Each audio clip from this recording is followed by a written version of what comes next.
hi everyone, and welcome to another episode of the MACS podcast.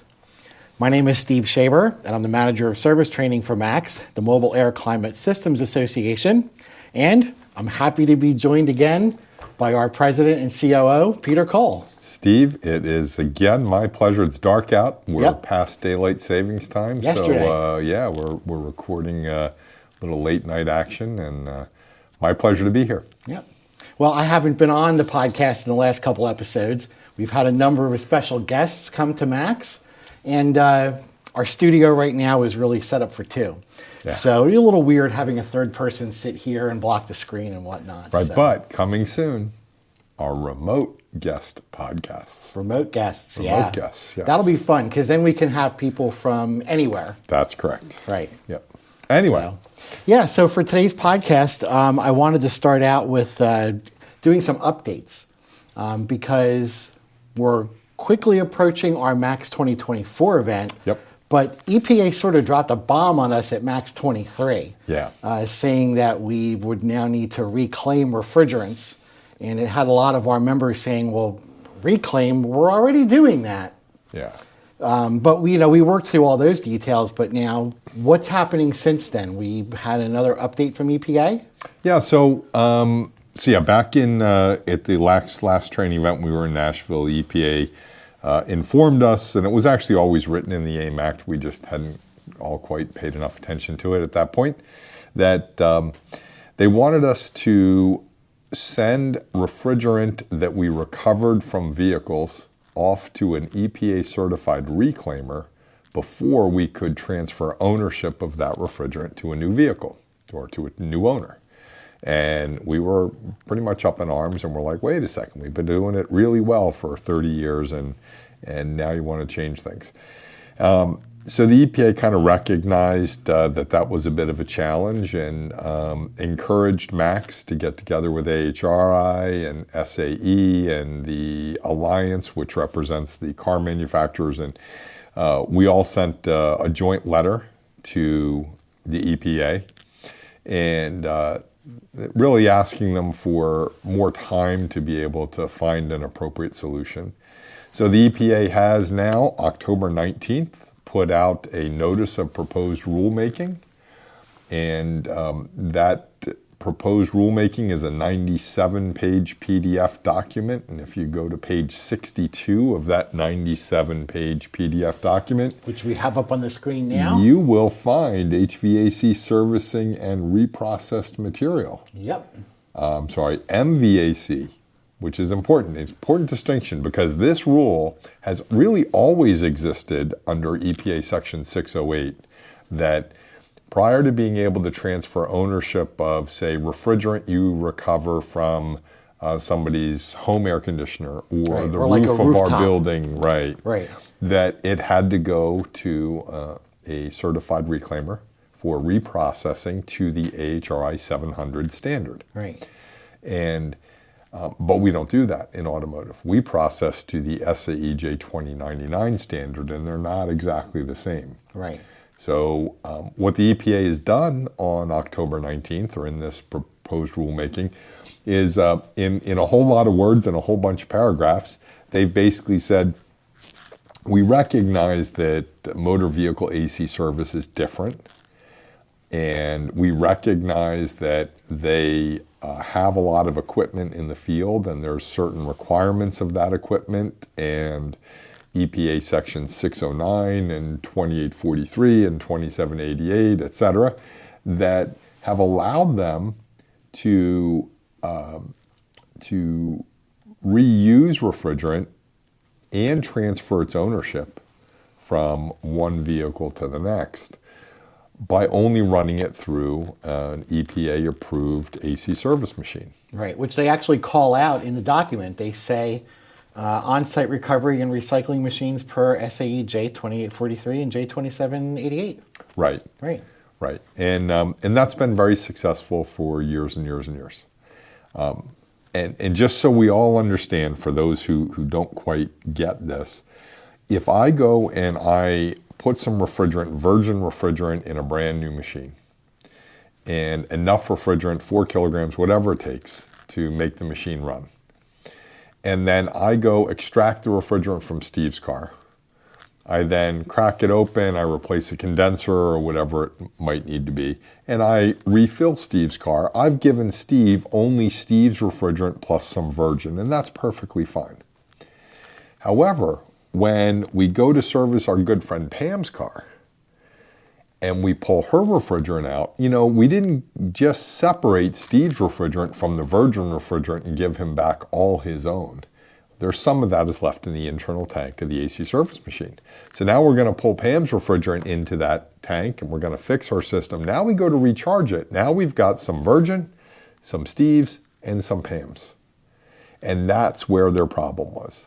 They said, well, you really aren't allowed to have any of Steve's unless Steve's has been purified to the AHRI 700 standard. And we're only purifying to 2099. 2099. Now, There's not a whole lot of difference. Not really. I mean, in practicality, there's not a whole lot of difference. And there's actually an AHRI 740 standard, which is the standard for a machine to purify refrigerant to an acceptable level to be able to go back into your own system.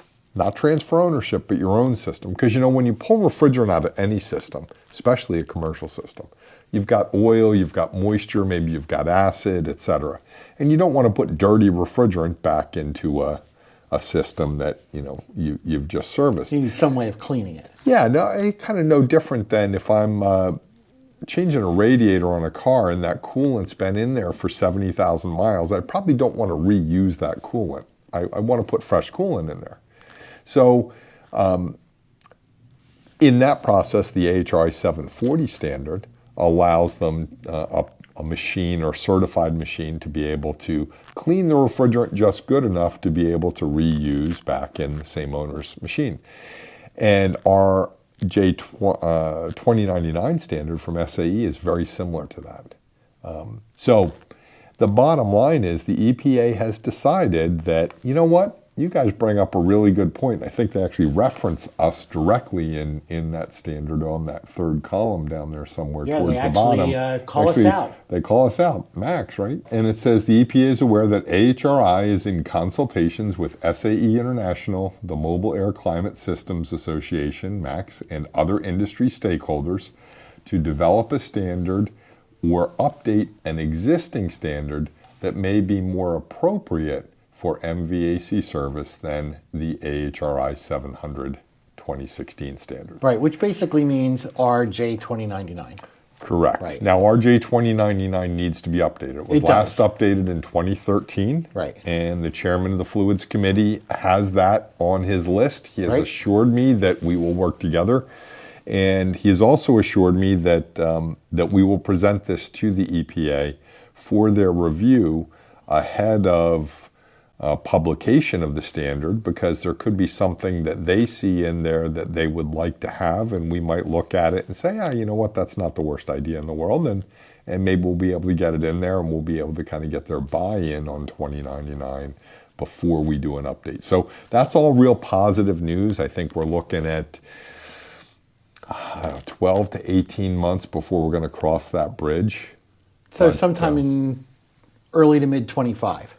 Early to mid 25. Maybe we'll start talking about it in late 24, but they're going to have their hands full with this 97-page document outside of us dealing with a whole bunch of things that relate to other markets that are not us. Right. And they may have some challenges even in the disposable cylinder market. Yeah, and that's actually the next thing I wanted to ask you about, because in this 97 pages, one of the things they talk about is disposable cylinders. Yeah. And I think we might have touched on this on our podcast once before, but it was a couple years ago that EPA promulgated a rule that said no more disposable cylinders. Correct. They basically wanted us to do what I think most of the world does, at least Canada, Europe. Correct. So refrigerant there, shop owners and technicians, they buy refillable cylinders. Yep. Kind of like what we do with propane for our barbecue grills. Yep. And then you have to send that cylinder back through the supply chain to be cleaned and refilled and whatnot. Right. And there's some good reasons for that. I mean, I'm not suggesting there's bad reasons, especially if I'm taking a refillable cylinder. I need to make sure not only do I have all the refrigerant out of it, but I need to make sure I have all the non-condensable gas out of it. That thing's got to be clean when I put the next refrigerant back in it.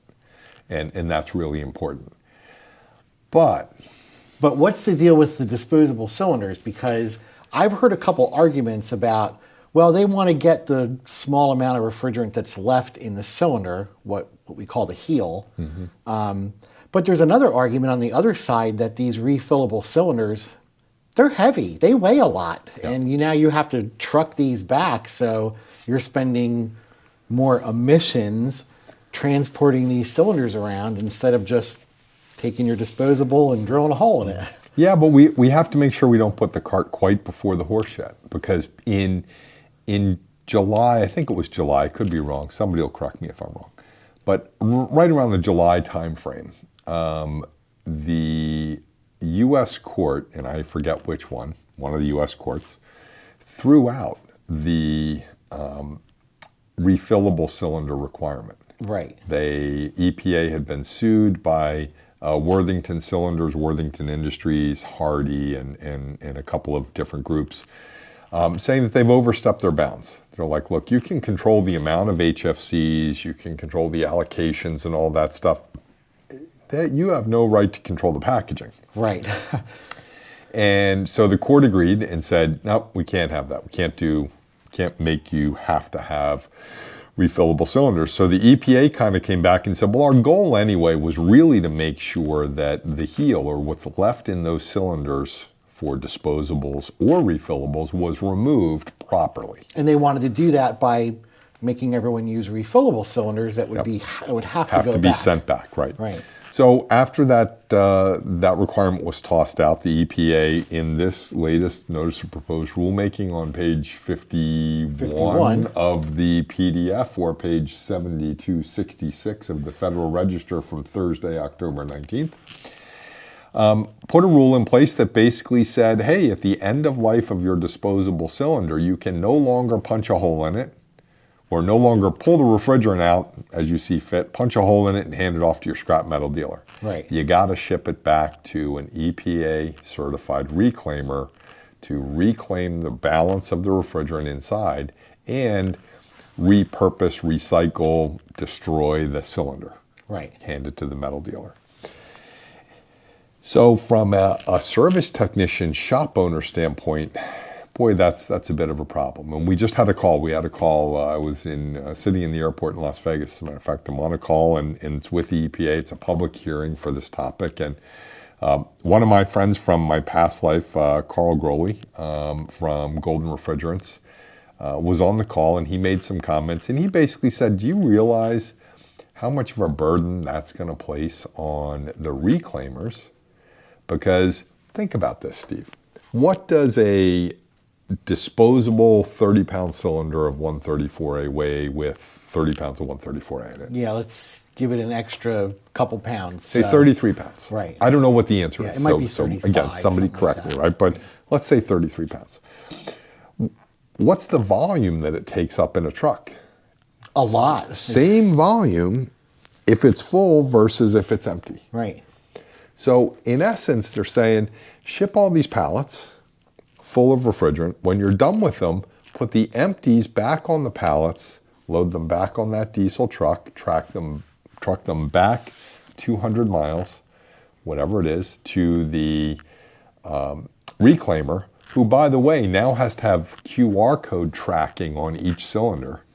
So they have to, you can't just say, I'm going to suck down this pallet. You got to kind of record some information from each of the cylinders. I'm not exactly sure how that's going to work. Only for the purpose of punching a hole in it and handing it off to a scrap metal dealer. Just to get that heel out. Right. Right. So does that mean that people start having deposits on disposable cylinders? I don't think so. Does it mean that the price of disposable cylinders or full cylinders in a disposable package is going to go up? Probably, because somebody has to eat the cost of transporting it back to the reclaimer, then the reclaimer pulling the refrigerant out. And remember, You might have bought, and we're friends with all the refrigerant companies, and that's not a big secret. So we're not picking on anyone. So let's take company X, Right. whoever company X is. You might have bought your refrigerant from company X. Is company X going to take it back? Or did you buy it at, let's say, your local Advance Auto Parts? And now is Advance going to be required to take that cylinder back from you and then package it up and ship it off to the reclaimer? And which reclaimer do they choose to work with? Right. And, Right. and who's absorbing all those costs? So Right. so there's some concern about that. But I think that there'll be more discussion on this. That's their proposed rule. I think that we'll try to get some data from our AC service machine guys and say, by the way, how much is left in there when you're done? 10 grams, 20 grams, 30 grams, 50 grams. I remember when I worked in private industry and we were dealing with a lot of 1234 YF. Oh man, we had vacuum pumps that could suck chrome off a Chevy. Yeah. To get every last gram out I because think the I stuff's asked expensive. you about that too, is, what is the average yield in a cylinder? Because I know there's been studies done on it, and I know it's a very small amount. A relatively small amount. There's 28 grams to the ounce. Don't ask me how I know that. There's 28 grams to the ounce. And at 28 grams, so maybe there's an ounce, maybe there's less than an ounce left in there. Right. And it's about getting out the vapor and the liquid. However, we have to balance that with the indirect emissions used to be able to get that. Right.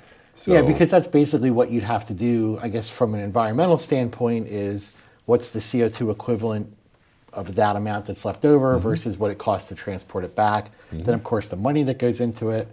Actually, so my first read of this document, my first pass on this, my question was about who this actually applies to. Because I know there's one school of thought that says this document applies to everything, all HFCs, it's irrelevant, it's not industry specific.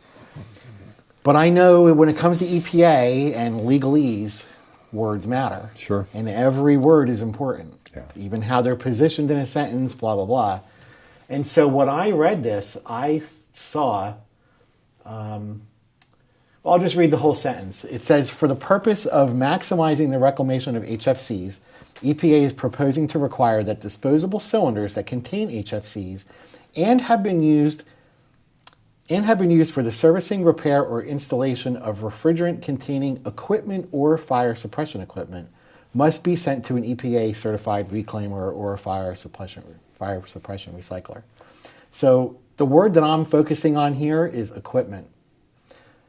EPA, I'm not going to say never, you never say never, does not refer to mobile air conditioning as equipment.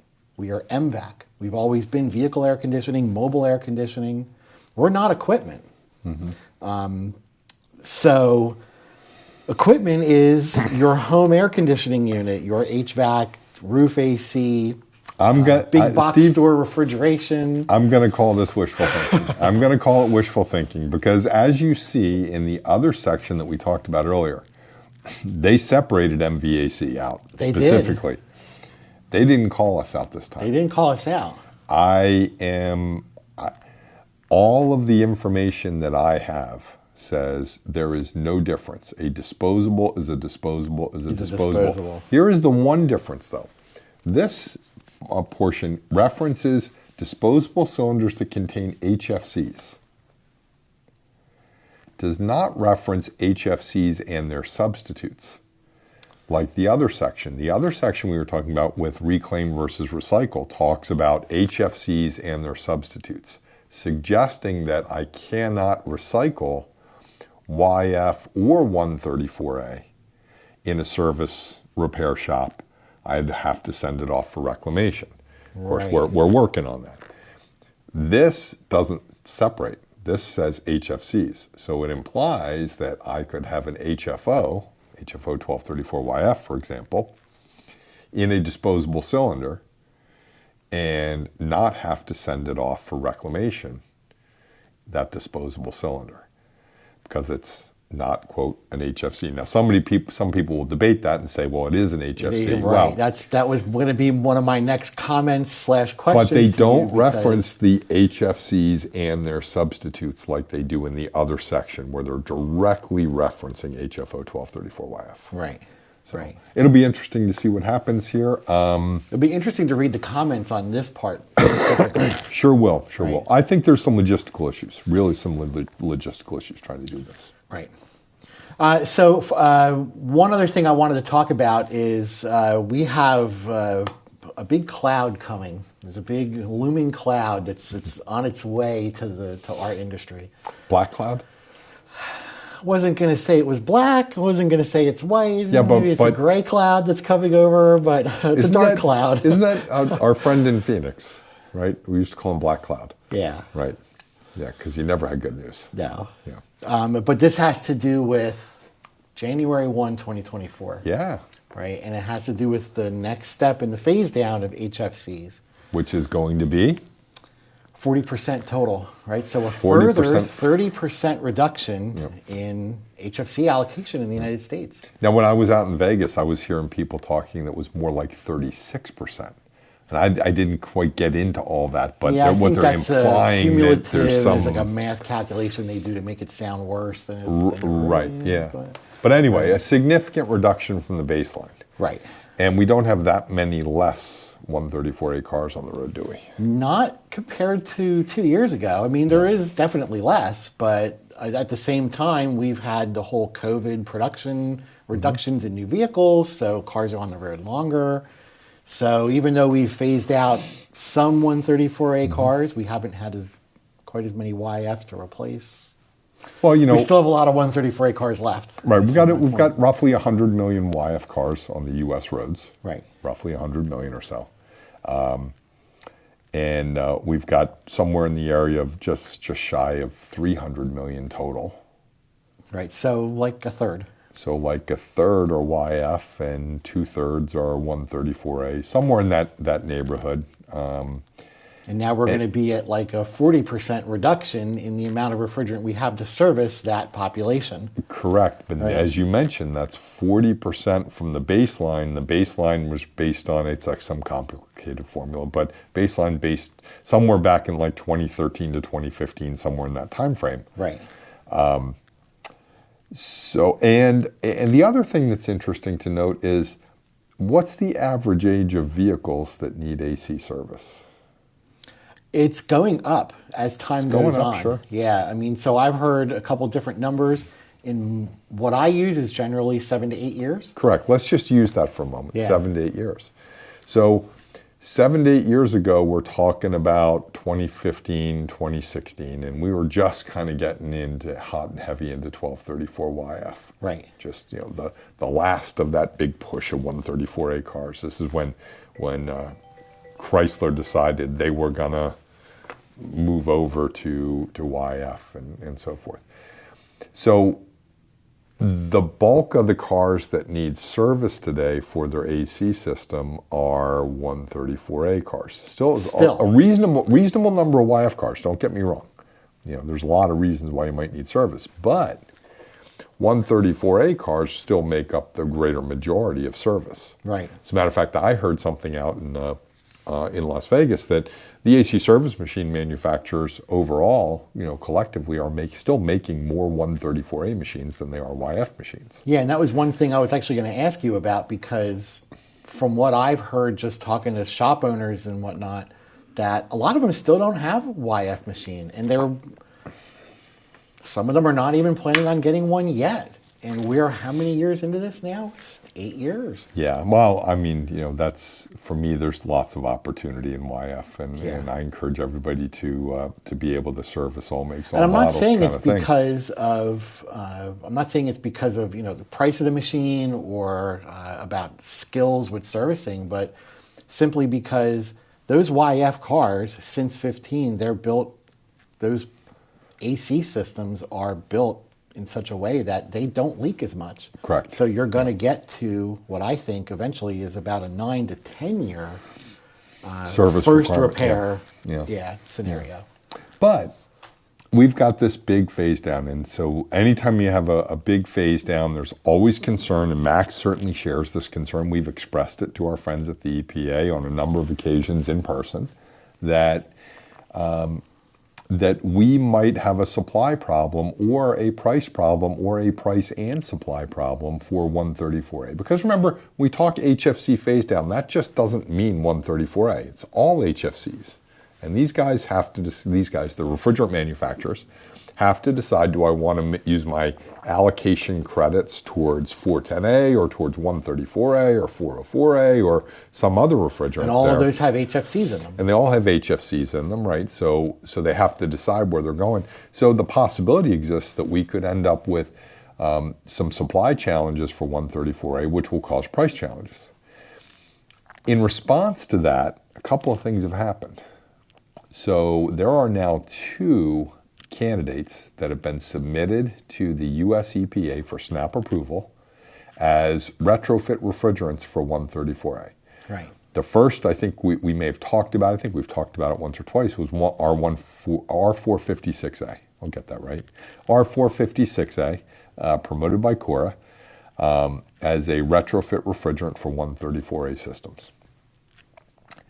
The second and most recent, though, is 1234YF, right, promoted as a retrofit refrigerant for 134A systems. So what's different? What's different here is there currently, as far as I know, there is no 456A fitting. Right, that's one of the obstacles, is the service fitting to be used with 456A. Yeah, and that may or may not be a SNAP requirement. I think it's good practice. My good friends who are providing 456A or manufacturing that may not quite see it that way, but we've had great success, I think, with 134, with R12 fittings and then 134A fittings and YF fittings. Keep people inadvertently connecting the wrong thing to the wrong thing, kind of thing. And I like the concept of fittings there. Of course, we have YF fittings. I suspect there's probably a design sitting out there for a clip-on YF fitting that would clip on to the 134A fitting in order to do a retrofit like we used to have with Freeze 12s, and as Mary Coben likes to say, all the cats and dogs we had way back when as replacements for R12. There was a big list. Yeah, a big list. So, there's kind of a balance. You've got it, price. Obviously, if I'm going to retrofit anything, I need to get to a point where it costs less to use the new refrigerant, or I just can't get the old refrigerant, and I'm left with no choice. Right. We'll see if we get to that point. We're concerned we would, and so that's why we talked to the EPA and we said, well, we think you ought to at least consider a SNAP approval for substitutes or retrofit substitutes. Because if we run into a problem and we run into a supply or a price issue, and then we decide to look at substitutes, we'll still be a couple of years out. I'd rather kind of have it sitting there waiting in the wings, waiting for the price or supply to become a problem and have it available, than say, boy, I wish we had done this a year ago. Right, because then you don't know what's going to happen. And you don't know anybody put anything in the system. And that's one of the biggest problems, biggest concerns, because there's a lot of options. Yeah. There's a lot of materials that will work. And some of them we definitely don't want people to be doing. Right, right. At least not today. Not today. Not today. Right. Not today, No, for sure. Not today, not in the systems as they're currently designed. Correct. Right. Exactly. Right. So just again, just when we think there's nothing going on, MACS kind of standing at the front, as we saw in the document there, the EPA referencing us and AHRI and SAE and other industry stakeholders. We're fighting for our members. We're fighting for our AC service machine and our tool and equipment members to be able to continue to provide tools and equipment that have been successfully used for 30 years to recover, recycle, and recharge motor vehicles. We're fighting for our shop owners and technicians who have embraced the rules of the EPA and the advantages of using AC service equipment to be able to not only recover the refrigerant so that they can reuse it, but measure how much has been recovered, because if I'm supposed to have 500 grams and I only pull 350, I probably should be looking for a leak somewhere. That would probably be a good idea. Which is a great diagnostic point. Right, great diagnostic point. And then the ability to recharge, to recharge with that refrigerant and reuse it and kind of continue that cycle. Right on site. On site without any real burdens on the emissions. We've got some great things in 2843 and 2788 for 95% recovery and in 30 minutes or less. Somebody told me today that they were somewhere near 99% recovery. I'm sorry, last week when I was at Apex, they said we're somewhere near 99% recovery with our newest design. And that's all great, to be able to do that. So yeah, there's just a lot of functionality in that AC service machine that potentially would not be used if they were not able to recover refrigerant from a car and then reuse that in any future car. Right.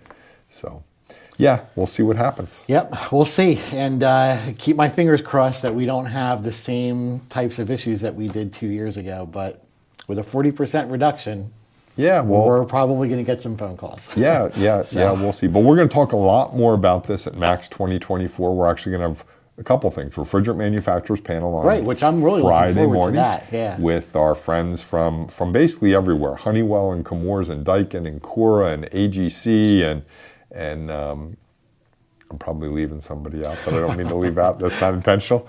And then we are going to have a town hall with Carm Capriato on Saturday at lunch. And we've got two topics for the town hall. One is the right to repair, which should be, very important to all of our service shop owners.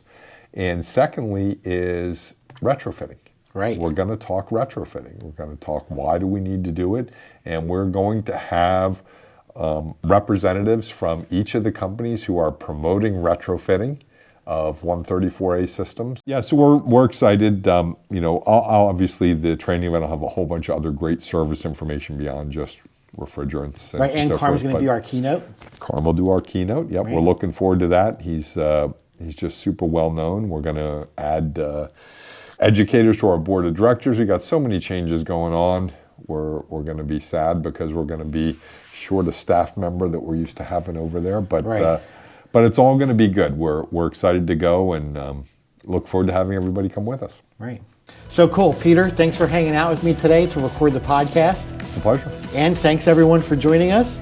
If you have any questions or comments about our podcast, please post them below or check out our website, www.maxmobileairclimate.org. I'm Steve Schaeber. And I'm Peter Coll. And we'll see you next time. Cheers.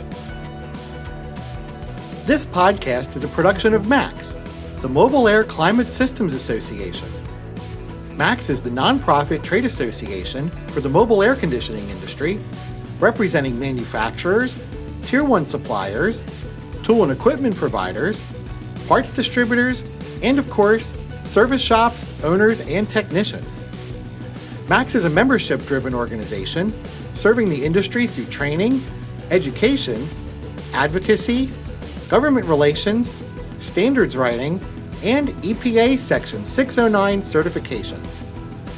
If you'd like to learn more about MACS, please visit us on our website, www.maxmobileairclimate.org, where you can join MACS as a member.